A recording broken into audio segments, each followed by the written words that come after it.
Warner Brothers' first studio in Los Angeles was built in the early 1920s in Hollywood, on the famous Sunset Boulevard.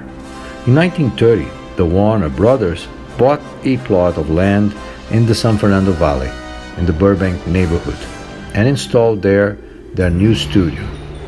It's still there in the same place, but it has grown enormously and dominates a good part of the neighborhood.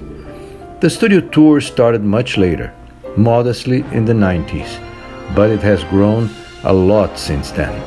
Today, it's a real tourist attraction in the city, and despite being smaller than Universal's, is very pleasant, precisely because it's intimate, without lines and in direct contact with locations and other aspects of the studio's production, showing trivia from movies and TV shows that continue to be made in this dream factory.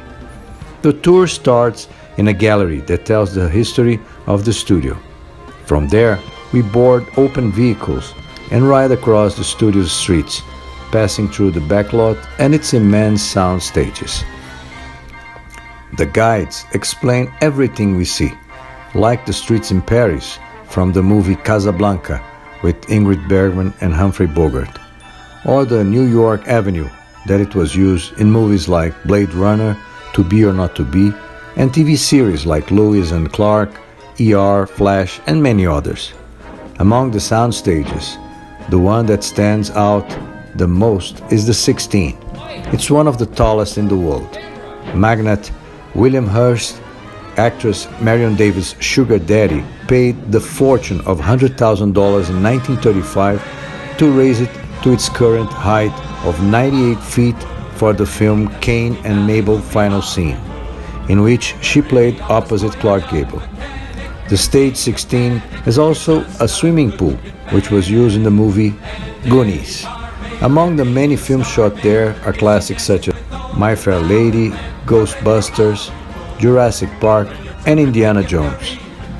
After walking a lot through the studio streets, going in and out of sound stages, or taking photos around the backlot, we visit a building where a permanent exhibition presents costumes, sets, props, and interactive spaces to allow videos and memorable photographs.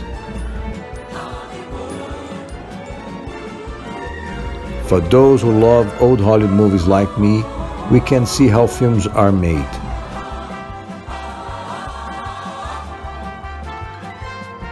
We can also almost touch memorable props like the Casablanca's little piano, where some played as time goes by to a drunk Rick.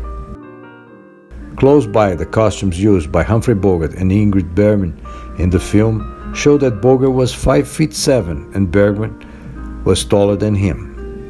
Director Michael Curtis forced Bogey to wear wooden blocks under his shoes for the scenes with her. And for Friends fans, there is no shortage of opportunities to remember the series. Among other things, this visitor center has a cafeteria that recreates the one in the program, with the famous sofa where friends would sit for coffee.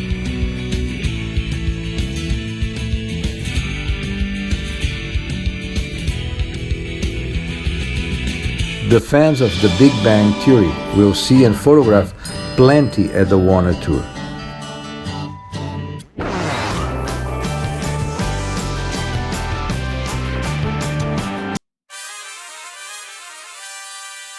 All the DC heroes are also present at the studio tour. The outfit of all of them is posed in there. The Batmobile, the villains, part of the sets.